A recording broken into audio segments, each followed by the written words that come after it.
కొంచెం ముందుకు పెట్టినా ముందుకు పెట్టినా అట్లా అమరన్న గారి నాయకత్వం, అమరన్న గారి నాయకత్వం, అమరన్న గారి నాయకత్వం. జై తెలుగుదేశం.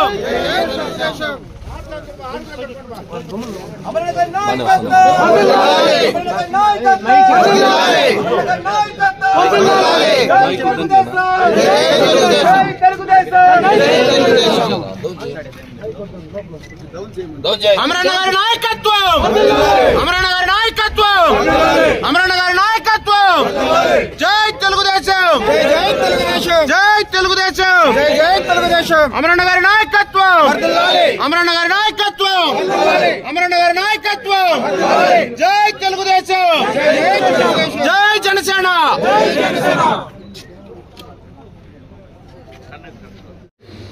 ఈ ఆటో నగర్ ఏర్పాటు అయిన తర్వాత ఎప్పుడు మనం ఈ రకంగా కూర్చొని మాట్లాడింది లేదు. ఇదే ఫస్ట్ టైం మీ అందరితో కూడా నేను కూడా కలవడం మాట్లాడాను. ఈ ఆటో నగర్ ఇక్కడికి రావడానికి నేను ప్రభుత్వంలో మంత్రి అయినప్పుడే కాదు, 2009లో నేను ఎప్పుడైతే శాసనసభ్యుడిగా ఈ నియోజకవర్గానికి వచ్చానో ఆ రోజే మీ అందరికీ కూడా సుపరిచితుడు వెట్రి. గతంలో ఈ ఆటో నగర్ కానీ మీ అసోసియేషన్ కంతా కూడా ఆయన అధ్యక్షుడిగా పనిచేశాడు. ఎలక్ట్రీషియన్స్ కానీ, బాడీ వర్కర్స్ కానీ, బాడీ బిల్డర్స్కి సంబంధించి కానీ, వెల్డర్స్కి సంబంధించి కానీ, లేత్కి సంబంధించి కానీ, చిన్న చిన్న వర్కర్స్ ఎవరైతే ఉన్నారో, ఎంటర్ప్రినర్స్ ఉన్నారో వాళ్ళందరూ పలమనేరు టౌన్లో పని చేసుకోవడానికి రోడ్డు పైన పని చేస్తామంటే చాలా ఇబ్బంది ఉంది. మా అందరికీ పెద్ద ఇండస్ట్రీస్, పెద్ద పెద్ద జాగాలు కూడా అవసరం లేదు. ఎక్కడో ఒక చోట మా అందరినీ కూడా ఒక సపరేట్గా ఒక చోటకి తీసుకొస్తే రోడ్డు పైన మాకు పోలీసులతోనో ఆ నుండే మున్సిపల్ అధికారులతోనో ఆ రోడ్డు పైన మేము పనిచేస్తామంటే అందరికీ కూడా ఇబ్బంది ఉందని ఆ రోజు మొట్టమొదటిగా దృష్టికి తెచ్చింది ఆయన.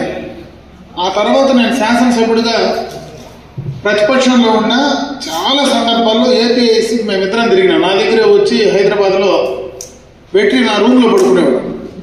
మేమిద్దరమే నేరుగా ఏపీఐసీకి పోయిన సందర్భాలు ఉన్నాయి. ఆ రోజు ఇక్కడ ఏదైతే ల్యాండ్ అలాట్మెంట్ ఉంటే దానిపైన కేసులు ఉన్నాయి, ల్యాండ్ పైన కేసులు వేసినారు.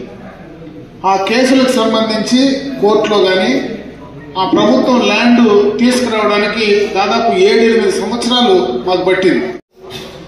నేను అదే డిపార్ట్మెంట్కు ఇక్కడ శాసనసభ్యుడిగా ఎన్నికైన తర్వాత నేను అదే ఇండస్ట్రీస్ డిపార్ట్మెంట్కి నేను మంత్రి కావడం అయిన వెంటనే మొట్టమొదటగా పలమనేరులో మనకు దానిపైన నాకు దాదాపు 42 ఎకరాలు ఆ రోజు దీనికి సంబంధించినటువంటి ల్యాండ్ ఉంటే దాన్ని టేక్ ఓవర్ చేసుకోవడం, కేసులకు సంబంధించి ఏపీఐసీ నా కంట్రోల్లో ఆ రోజు ఉండిన దానివల్ల దానికి సంబంధించినటువంటి లీగల్ టీంని ఇమీడియట్గా లీగల్ టీంని ఫోర్స్లోకి తీసుకొచ్చి ల్యాండ్ క్లియరెన్స్ చేసుకొని వెంటనే దీన్ని అలాట్ చేసేటువంటి ప్రక్రియ ఇమీడియట్గా నేను మంత్రిగానే కూడా మొదలుపెట్టాను. అంటే 22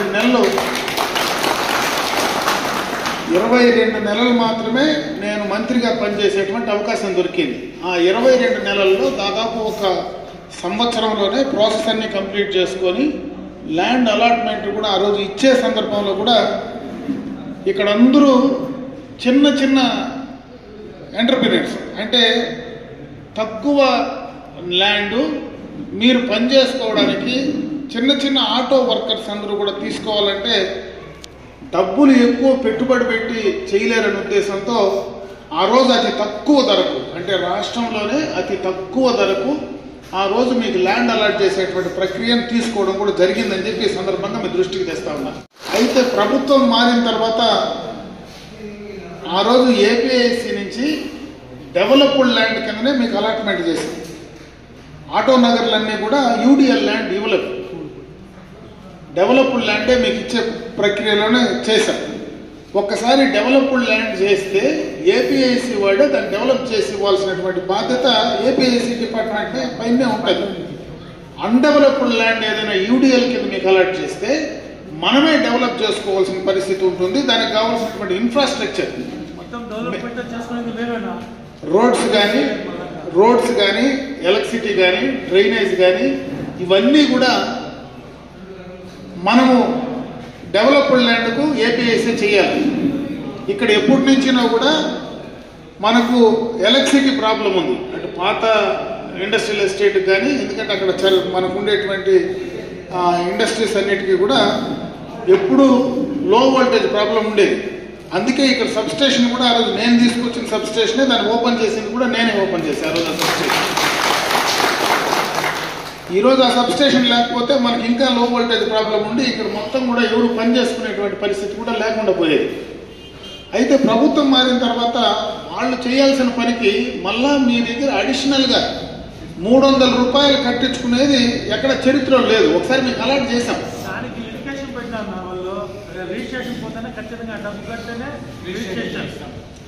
వన్స్ మీకు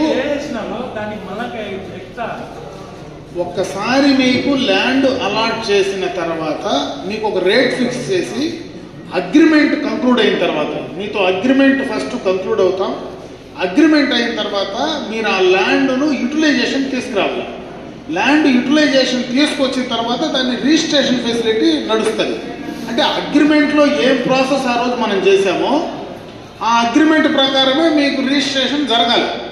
అయితే ప్రభుత్వం ఆలోచన లేకుండా, సక్రమంగా బుద్ధి లేకుండా చిన్న చిన్న ఎంటర్ప్రెన్యూర్స్ ఎవరైతే మీరున్నారో మీ దగ్గర అడిషనల్గా డబ్బు కట్టించుకోవడం అనేది దుర్మార్గమైన చర్య అని చెప్పే సందర్భంగా కూడా నేను తెలియజేసుకుంటున్నాను. అసలు ఈ ప్రభుత్వానికి ఆలోచన ఉందో లేదో నాకు తెలియదు, కానీ అసలు ఇండస్ట్రియల్ వాళ్ళ పాలసీల్లోనే ఒక అవగాహన లేదు. గత ప్రభుత్వంలో మీరు ల్యాండ్కి సంబంధించినటువంటి అగ్రిమెంట్ రోజే ఫుల్ రేటు మీ దగ్గర మేము వసూలు చేస్తున్నాం. వాస్తవం కదా? అగ్రిమెంట్ రోజే మీ దగ్గర ఫుల్గా రేటు ప్రభుత్వం ఏపీఐసి డబ్బు వసూలు చేసి మీకు ఒక రిజిస్టర్డ్ అగ్రిమెంట్ మాత్రమే చేస్తున్నాం. కాకపోతే పేమెంట్ అయితే మీరు 100% పేమెంట్ ఇచ్చినారు. ల్యాండ్ ఎందుకు మీకు ఇస్తున్నామో ఆ యూటిలైజేషన్ మీరు చేసిన తర్వాత మీకు రిజిస్టర్ చేస్తామనేటువంటి కండిషన్తో మీకు చేసినటువంటి పరిస్థితి. మీరు వన్స్ యూటిలైజేషన్ పర్ఫెక్ట్గా చేసిన తర్వాత మళ్ళా మీరు డబ్బు కట్టాల్సినటువంటి పరిస్థితి అయితే 100% లేదు. అయితే మీ దగ్గర దీనికి సంబంధించినటువంటి ల్యాండ్ డెవలప్మెంట్ ప్రక్రియ చేయకపోయినా అడిషనల్గా మీ దగ్గర మళ్ళా డబ్బులు కట్టించుకోవడం అనేది బుద్ధి లేని చర్య అని చెప్పి ఈ సందర్భంగా చెప్తా ఉన్నా. ఎందుకు చెప్తున్నానంటే పెద్ద పెద్ద ఈరోజు మనం 4 రోడ్ల దగ్గర పెద్ద పెద్ద ఇండస్ట్రీస్ తీసుకొస్తాం. అంత పెద్ద ఇండస్ట్రీస్ వచ్చిన వాడికి డెవలప్మెంట్ చేసుకోవాలంటే ఒకవేళ ఏపీఐసి చేయలేకపోయినా వాడి కోసం వాడు చేసుకోవాలి. ఈరోజు ఇక్కడ ఉండేదంతా కూడా చిన్న చిన్నోడు, 30కి 40, 20కి 40. మీరు ఇచ్చినటువంటి డిపిఆర్ని బట్టి మీరు ఏ ఇన్వెస్ట్మెంట్ పెడుతున్నారో, ఎంతమందికి ఎంప్లాయ్మెంట్ పెడుతున్నారో, అసలు మీ ఇన్వెస్ట్మెంట్ ఏందో దాని ప్రకారం ల్యాండ్ అలాట్మెంట్ చేశారు, అంతే కదా? ఆ డిపిఆర్ని బట్టి చిన్న చిన్న వెల్డర్లో, పెయింటర్లో, గ్యాస్ వెల్డింగ్ చేసేవాడు, లేతు పెట్టుకునేవాడు, ఇదేం పెద్ద పెద్ద ఇండస్ట్రీస్ కాదు కదా. ఇది ప్యూర్లీ ఆటో నగర్కి సంబంధించినటువంటి ప్రాజెక్ట్ ఇది. ఈ ప్రాజెక్ట్లో మీ దగ్గర ఫుల్ రేట్ కట్టించుకొని మళ్ళా మీ దగ్గర రిజిస్ట్రేషన్ అప్పుడు డబ్బులు కట్టించుకోవడం అంటే ఇంతకంటే అన్యాయమైన ఆలోచన ఏ ప్రభుత్వానికి ఉండదు, ఉండకూడదు కూడా. మళ్ళా గత ప్రభుత్వంలోనే దానికి సంబంధించి అన్ని శాంక్షన్ చేసిస్తే ఈరోజు ఇంకా డెవలప్మెంట్ మాకు కాలేదు అని చెప్పుకుంటా ఉంటే నిజంగా కూడా ఇబ్బందికరంగానే ఉంది నాకు వినడానికి. ఈరోజు ఆటో నగర్లు అనేటివి ఈ జిల్లాలో తక్కువ, ఎక్కడా లేవు. ఒకటి తిరుపతి, ఒకటి చిత్తూరు, 2 ఆటో నగర్లు ఉండేది పెద్ద పెద్ద టౌన్లలో. మదనపల్లి ఆటో నగర్లో విజయ్ భాస్కర్ రెడ్డి ఫౌండేషన్ వేసిన ఆటో నగర్ మొదలు కాలం. మీరు ఎప్పుడైనా పోయి చూడండి, మదనపల్లి వలసపల్లి రోడ్డు పక్కన పోతే ఆ రైట్లో విజయ్ భాస్కర్ రెడ్డి ముఖ్యమంత్రిగా ఆటో నగర్ ఫౌండేషన్ వేశాడు. నేను మంత్రి అయినాకనే ఈరోజు ఆటో నగర్ మళ్ళీ రోడ్లు వేసి ఈరోజు ఆటో నగర్ వచ్చింది, లేకపోతే ఆటో నగర్ ఆడకూడదు. దానికంటే ముందు పలమనేరులో మనం ఆటో నగరు మీకోసం చిన్న చిన్న ఎంటర్ప్రినర్స్ కోసం తెచ్చినటువంటి ప్రాజెక్టే ఈ ఆటో నగర్. ఈరోజు బ్రహ్మాండంగా ఈ ఆటో నగర్ పలమనేరు టౌన్కే ఒక తల మానికంగా కనపడుతుంది. ఆ రోడ్లో ఎవరు పోయినా ఎవరు చూసినా ఈ ఆటో నగర్ బ్రహ్మాండంగా రాత్రిపూట లైట్లు వేస్తే ఎక్కడో మనం పెద్ద టౌన్లో సిటీలోనో పోయినట్టు కనపడుతుంది. ఇదంతా కూడా ఈరోజు మీరు ఇక్కడ ఇమీడియట్గా ఎవరైతే నిజంగా ల్యాండ్ అలాట్మెంట్ చేసి తీసుకున్నారో, ఇది ఎప్పుడు రాజకీయాలకు కూడా సంబంధం లేదు. ప్రభుత్వం కానీ ఆ రోజు నేను కానీ ఎవరికి మీరు ల్యాండ్ ఇస్తూ ఉండరు, నాకు సంబంధించిన వాళ్ళకి ఇస్తూ ఉండరా? అసలు డిపిఆర్ ఎవడు ఇస్తూ ఉన్నాడు? ఎవడైతే చేయగలిగిన ఎంటర్ప్రినర్ ఉన్నాడో, ఎవడైతే డిపిఆర్ కరెక్ట్గా చేసుకోగలిగినోడు ఉన్నాడో వాళ్ళకి ల్యాండ్ అలాట్ చేశాడు. దాంట్లో కూడా నాకు తెలియకుండా కొన్ని తప్పులు జరిగినాయి. ఏపీఐసిలో ఎవరైతే ఉన్నారో ఆ కన్సర్న్ అధికారులు ఎవరైతే ఉన్నారో ఆ రోజు కొంత మ్యానిపులేట్ చేసి కొన్ని తప్పులు కూడా చేశారు. అది కూడా వాస్తవం. నాకు కూడా మళ్ళీ తర్వాత నా దృష్టికి వచ్చింది. ఎందుకంటే పారదర్శకంగా మీ అందరికీ ఇవ్వాలనేటువంటి మంచి ఉద్దేశంతోనే ఆ రోజు చేశాం. ఈరోజు ఇంకా కొంత ల్యాండ్ ఇక్కడ ఉంటే ఈరోజు ఆ జాగా కోసం పార్టీలే మారిపోతూ ఉన్నారు. ఈరోజు ఇదే ఆటో నగర్కి సంబంధించి కొంత ల్యాండ్ రేపు పొద్దున మీకు ఏదైనా కమ్యూనిటీ పర్పసో లేకంటే ఇంకేదైనా మీకు ఈ ల్యాండ్ ఉపయోగపడుతుందేమో అని కొంత స్పేర్గా ల్యాండ్ కమ్యూనిటీ కోసం పెట్టినటువంటి ల్యాండ్ను ఈరోజు ఆ ల్యాండ్ తీసుకోవడానికి పెద్ద పెద్దోళ్ళు పార్టీలు మార్పి జెండాలు మార్చుకునే పరిస్థితి కూడా కనపడతా ఉంది చరిత్రలో క్లియర్ కట్గా. అంటే ఆ రోజు మీకు దీని విలువ ఏందనేది అర్థమై ఉంటుందని చెప్పి సందర్భంగా కూడా ఆ రోజు ఏ రకంగా ప్రభుత్వ పరంగా కానీ నా పరంగా కానీ ఏ ఆలోచన, ఏ రాజకీయ ఆలోచన లేకుండా మన గ్రామంలో, మన టౌన్లో మనకున్నటువంటి ఎంటర్ప్రీనర్స్ ఇక్కడ తయారైతే లోకల్గా ఎంప్లాయ్మెంట్ జనరేట్ అవుతుంది, ఇక్కడ స్థానికంగా ఉద్యోగ అవకాశాలు పెరుగుతాయనేటువంటి మంచి ఉద్దేశంతో చేసినటువంటి కార్యక్రమం. ఎవరైనా ఈరోజు అమర్నాథ్ రెడ్డి ఉన్నాడు, రోడ్లో ఓ హోటల్ పెట్టుకున్నాడు. ఆ రోజు ఫుడ్ ప్రాసెసింగ్ యూనిట్ కింద ఇచ్చాం. ఫుడ్ ప్రాసెసింగ్ సంబంధించినటువంటి దానికోసం ఆ రోజు ఆయనకు ల్యాండ్ అలాట్ చేశాం. అయితే ల్యాండ్ అలాట్ చేసి అక్కడ బ్రహ్మాండంగా ఆయన 10 మందికి అవకాశం కల్పిస్తూ ఉన్నాడు, వచ్చిన వాళ్ళకి 10 మందికి భోజనం పెడతా ఉన్నాడు. ఫుడ్ ప్రాసెసింగ్ సంబంధించినటువంటి మెటీరియల్ పక్కన పెట్టుకొని అమ్ముతూ ఉంటే దాన్ని రాజకీయం చేసి దీన్ని మూసేదానికి ఎంత ఇబ్బంది పరిస్థితుల్లో రాజకీయాలు పెట్టారో ఇక్కడ ఉండే వాళ్ళందరికీ కూడా తెలుసు ఏ రకంగా చేశారు. అంటే రాజకీయ పార్టీల్లో ఎవరైనా ఎవరితో అయినా ఉంటే వాళ్ళ ఇండస్ట్రీని మూసేస్తే రాజకీయాలకు ఎంటర్ప్రీనర్స్కు ఏం సంబంధం అంట? మీరు ఎంటర్ప్రీనర్స్ పూర్తిగా మీరు పెట్టుబడి పెట్టేవాళ్ళు, మీరు పెట్టుబడి పెట్టి 10 మందికి అవకాశం కల్పిస్తే ఈ ఊర్లో చదువుకున్నటువంటి వాళ్ళు, టెక్నికల్గా క్వాలిఫై అయిన వాళ్ళు బయట ఊర్లు బెంగళూరుకో ఇంకో చోటకు పోకుండా ఇక్కడే పని చేసుకొని ఇక్కడే కాపురం ఉండి ఈ ఊర్లో అవకాశం కల్పించాలని మంచి ఉద్దేశంతో ఈ కార్యక్రమాన్ని తీసుకొస్తే దీన్ని కూడా మూసేస్తే ఈ ప్రభుత్వ ఆలోచన, ఈ ప్రభుత్వంలో మనం ఓట్లేసి గెలిపించుకునే వాళ్ళ ఆలోచన ఏ రకంగా ఉందో అర్థం చేసుకోమని చెప్పి నేను ఈ సందర్భంగా కూడా తెలియజేసుకుంటా ఉన్నా. అదే కాదు, ఈరోజు మనం 4 రోడ్ల పైన పోతే అక్కడ ఎంఎస్ఎంఈ పార్కు తీసుకొచ్చినాం, బ్రహ్మాండంగా ఉంది. అది భారతదేశంలోనే 2 గవర్నమెంట్ ఆఫ్ ఇండియా నుంచి వచ్చినటువంటి ఎంఎస్ఎంఈలు ఉంటే దాంట్లో ఒక ఎంఎస్ఎంఈ మనకు పలమనేరులో అక్కడే తీసుకొచ్చాం.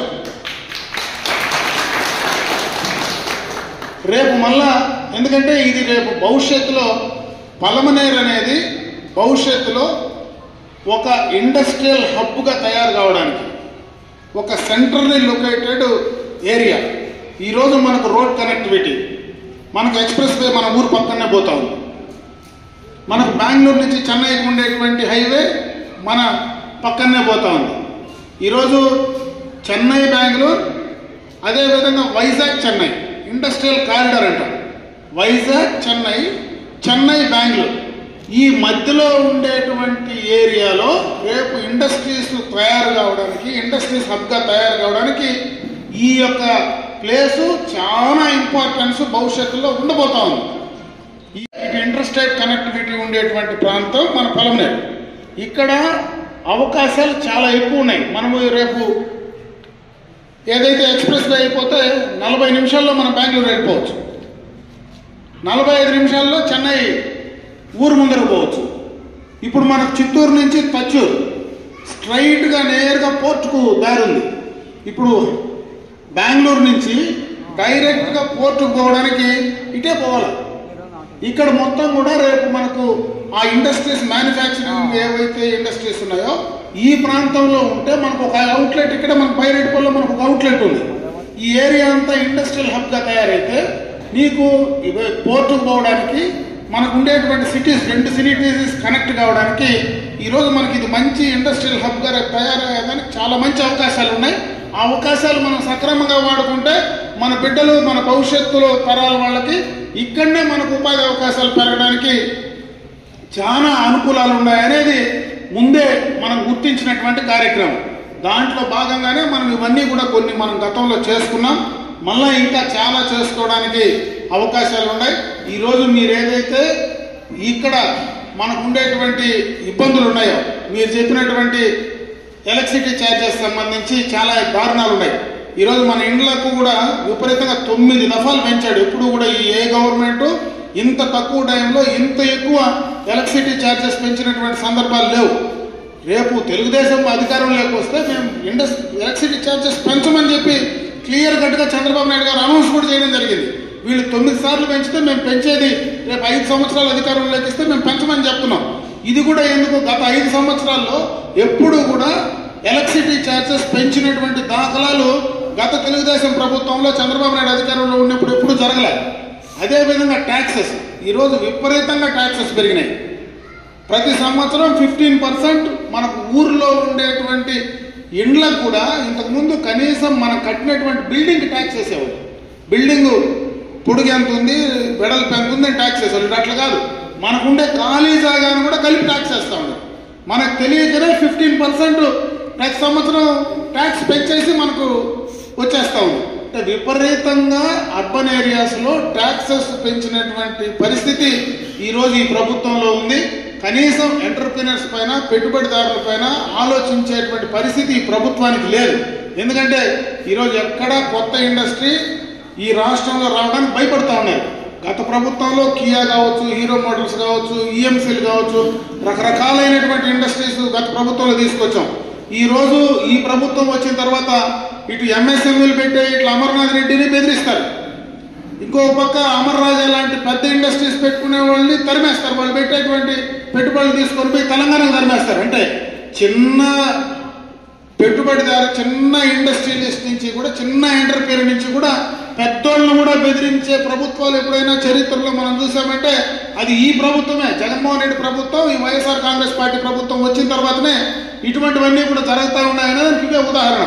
కాబట్టి దయచేసి మీరు అర్థం చేసుకోవాలా, రేపు ఎప్పుడైనా మీలాంటి ఎంటర్ప్రీనర్స్కు న్యాయం జరగాలన్నా, మీలాంటి ఎంటర్ప్రీనర్స్ భవిష్యత్తులో బాగుండాలన్నా, మీ ద్వారా 10 మందికి ఉపాధి అవకాశాలు పెంచాలనేటువంటి ఆలోచన, విజన్ ఉండేటువంటి నాయకత్వం మీకు కావాలన్నా అది చంద్రబాబు నాయుడు గారి వల్లనే, ఒక్కరి వల్లనే అవుతుంది, ఇంకెవరి వల్ల కాదు. ఈరోజు స్థానికంగా మీరు మీకు సంబంధించి ప్రజాప్రతినిధిగా అవకాశం కల్పించాలని నేను కోరుకుంటున్నా. కాబట్టి నాకు అవగాహన ఉంది. ఈరోజు ఈ ఇండస్ట్రీస్ పైన, పెట్టుబడుల పైన కనీసం జ్ఞానం నాకు కొంత దీనిపైన అవగాహన ఉంది. ఈరోజు ఎంఎస్ఎంఏ అంటే ఏంది, అసలు పెట్టుబడిదారులు అంటే వాళ్ళ వల్ల ఏం మనకు ఉపయోగపడుతుంది, ఈ రాష్ట్రానికి ఉండేటువంటి నైసర్గికంగా ఏం పరిస్థితులు ఉన్నాయి, మన పలమనేరు పట్టణంలో చుట్టుపక్కల ఏ రకంగా ఈ మీ ఇండస్ట్రీస్ని తీసుకొస్తే 10 మందికి ఉపయోగపడుతుంది, ఏ రకంగా మిమ్మల్ని ఎంకరేజ్ చేయాలి. రేపు పొద్దున మీకు డబ్బు ప్రధానం కాదు. ఈరోజు మీకు ల్యాండ్ ఉచితంగా ఇచ్చిన, దానికి కావాల్సినటువంటి అవకాశాలు మీకు కలిగించిన, అది ఉచితం కాదు, కానీ దానివల్ల ఎన్నో వందల మందికి అవకాశాలు పెరిగితే మనకు ఆదాయం జనరేట్ అవుతుందనేటువంటి ఆలోచన కూడా చేయలేనటువంటి పరిస్థితుల్లో ఈరోజు ప్రభుత్వాలు ఉంటే అది చాలా తప్పు జరుగుతుంది. భవిష్యత్ తరాలు నష్టపోతాయనేటువంటి పరిస్థితి ఉంటుంది. కాబట్టి దయచేసి మీరందరూ కూడా అర్థం చేసుకోండి.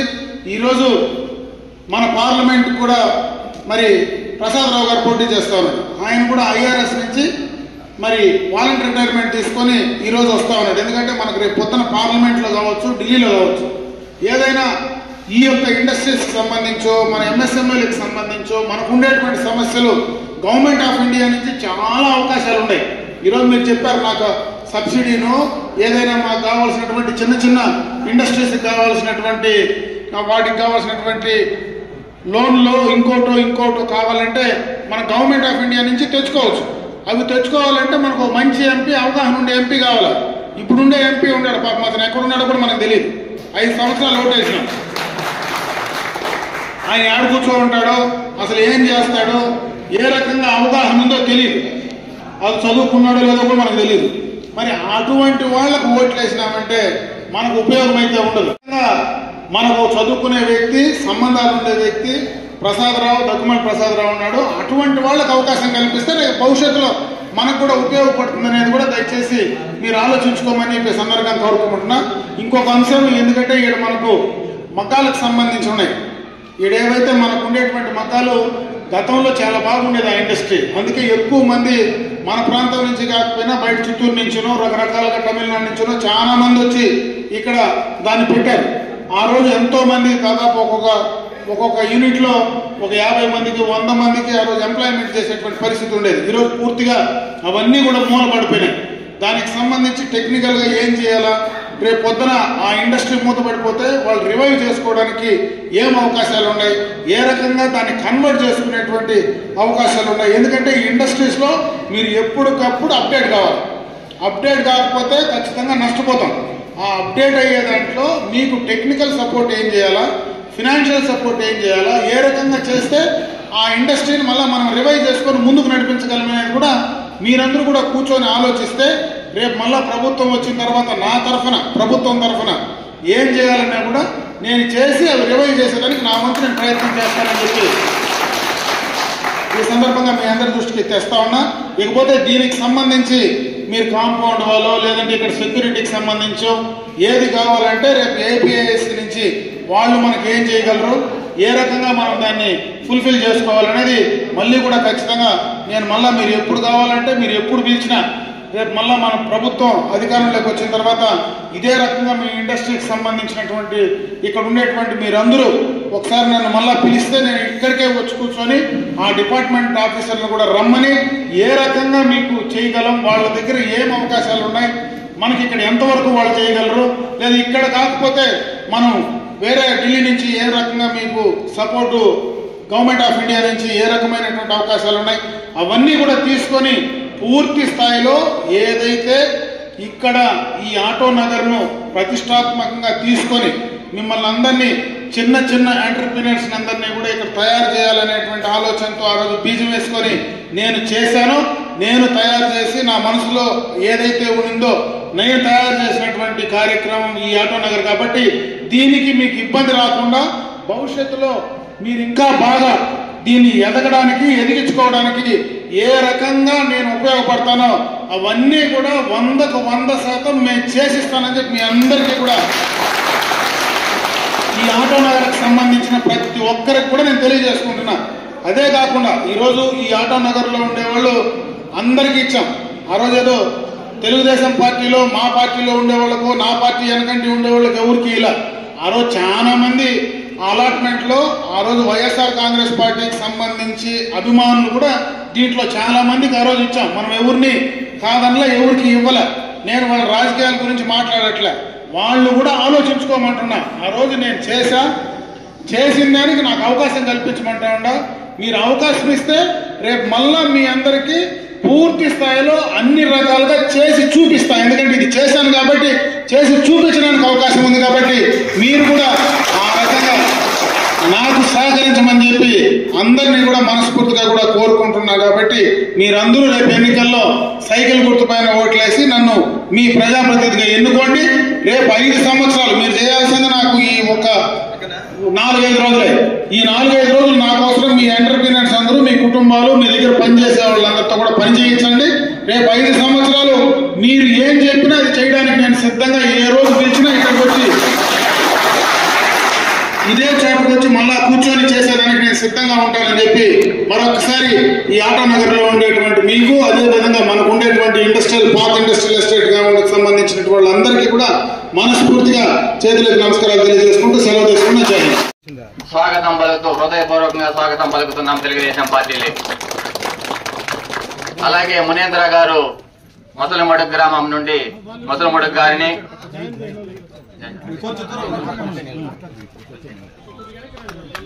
మునస్వామి గారు ఇంద్రానగర్ కాలనీ, ఎర్రగొట్టపన్న గారు పెంగరగుంట గ్రామ పంచాయతీ, రఘు ఇంద్రానగర్ కాలనీ, సురేష్ ఇంద్రానగర్ కాలనీ, మణి ఇంద్రానగర్ కాలనీ, రాము ముసలమడుగు, ఈశ్వరి వైస్ సర్పంచ్ ఈశ్వరి గారు, రాజా గారు ముసలమడుగు, మురగయ్య ఇంద్రానగర్, వెంకటేష్ వార్డు మెంబర్ వెంకటేష్ పవిత్ర గారిని హృదయపూర్వకంగా స్వాగతం పలుకుతున్నాం. చిన్న ఇంద్రానగర్ కాలనీ చిన్న గారిని, గోవింద గారిని మనస్ఫూర్తిగా స్వాగతం పలుకుతున్నాం. వేలుమణి గారు, నవీన్ గారు, శరత్ గారు,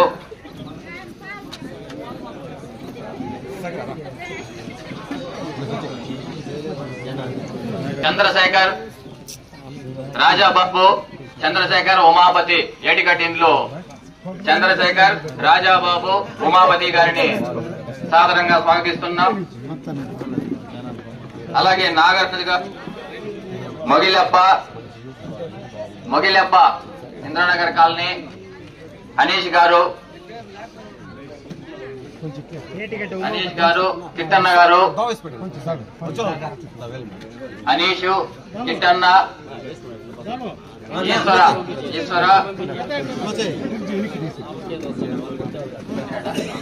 వెంకటేశన్న, టెంకాయలు వెంకటేశన్న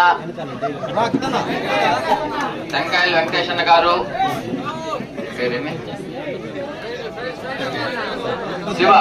శివ గారు ఇంద్రానగర్ కాలనీ, నాగరాజు గారు వార్డు మెంబర్,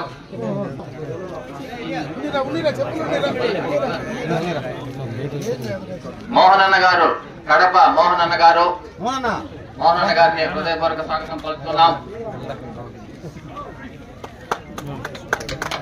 అలాగే రామదాస్ గారు కోతిగుట్ట, రామదాస్ గారు, నాగరాజు గారు జంగాలపల్లి, దేవేంద్ర కోతిగుట్ట, మారప్ప కోతిగుట్ట, చెంగప్ప కోతిగుట్ట, శివ నగర్, గణపతి కోతిగుట్ట వారందరూ కోతిగుట్ట, గణపతి, కృష్ణప్ప, సహదేవ, కృష్ణదేవ, మారప్ప కూడా తెలుగుదేశం పార్టీలకి సాదరంగా స్వాగతిస్తున్నాం.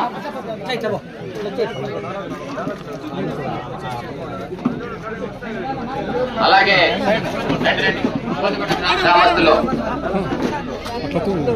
అలాగే తావడపల్లి గ్రామస్తులు ధనలక్ష్మి గారు, వాలంటీర్ ధనలక్ష్మి,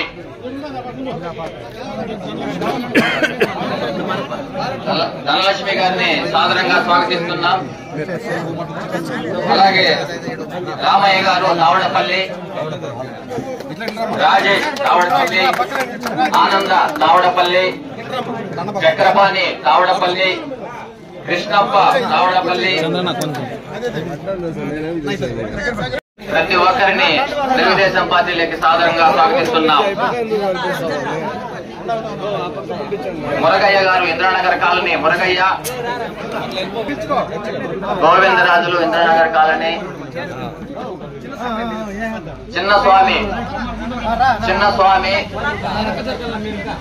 చిన్నస్వామి గారిని హృదయపూర్వకంగా తెలుగుదేశం పార్టీలోకి సాదరంగా స్వాగతిస్తున్నాం. రంగప్ప గారు, కృష్ణప్ప గారు తావడపల్లి, రంగప్ప గారు, కృష్ణప్ప గారిని కూడా సాదరంగా స్వాగతిస్తున్నాం.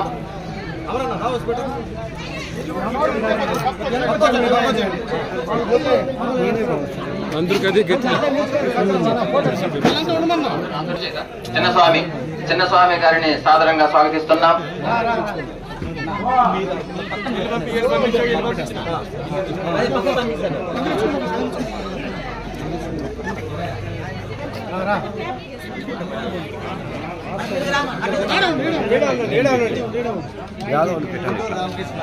టి వడ్డూరు రామకృష్ణ గారిని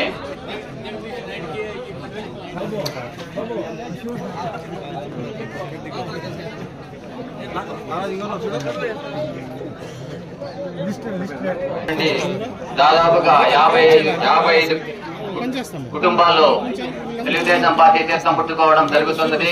అమర్నాథ్ రెడ్డి గారి ఆధ్వర్యంలో ఇంత పెద్ద ఎత్తున పొలంనేరు రూరల్ మండలంలో తెలుగుదేశం పార్టీలోకి మీరందరూ వచ్చినందుకు మీకు అందరికీ కూడా మరొకసారి మనస్ఫూర్తిగా ధన్యవాదాలు తెలియజేసుకుంటూ ఇలాగే ప్రతి ఒక్కరు కూడా రాబోయే కాలంలో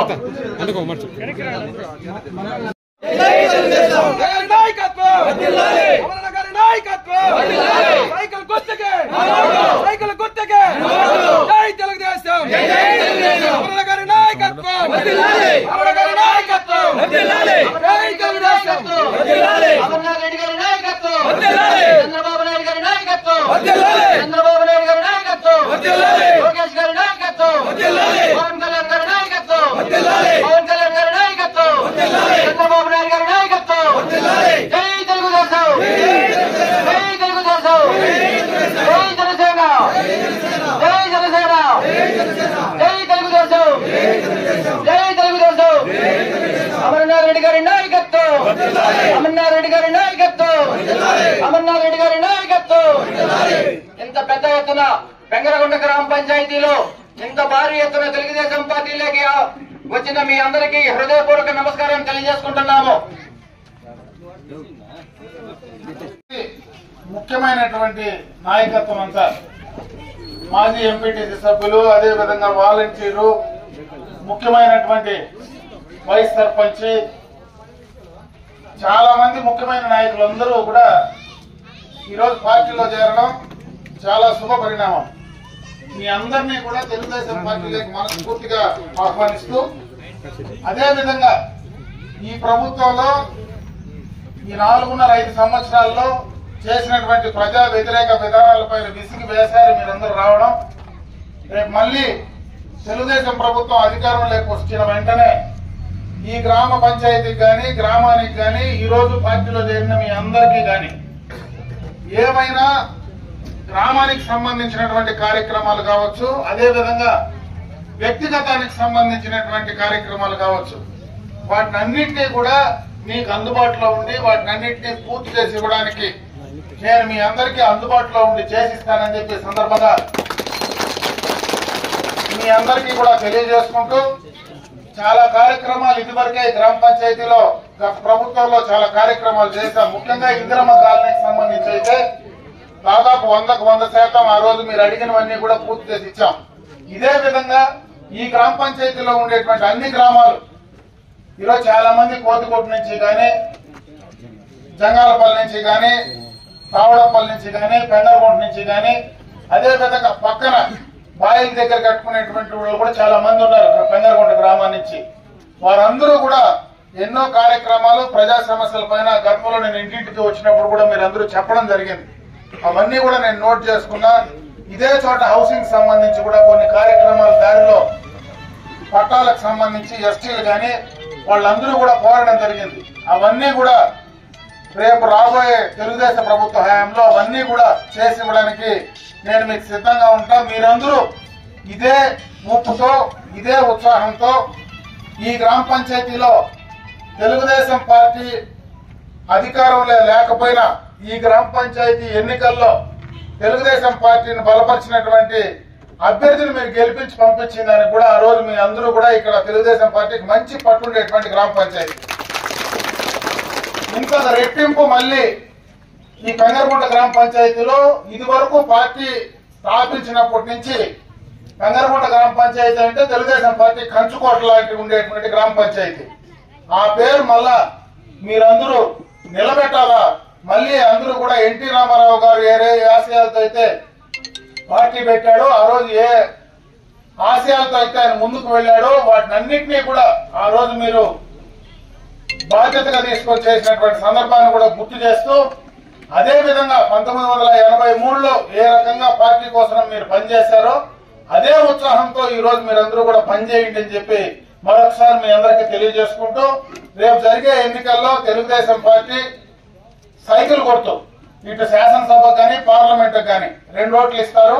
ఆ 2 ఓట్లు మీరు వేయడమే కాదు, మీ బంధువులు, స్నేహితులు, కుటుంబాలు అందరూ కూడా చెప్పి ఆ 2 ఓట్లు కూడా వేయించి మంచి మెజారిటీతో ఈ యొక్క అభ్యర్థులు గెలిపించడానికి కృషి చేయాలని చెప్పి మీ అందరికి కూడా తెలియజేసుకుంటూ సెలవు తీసుకున్నా. జై హింద్, జై తెలుగుదేశం.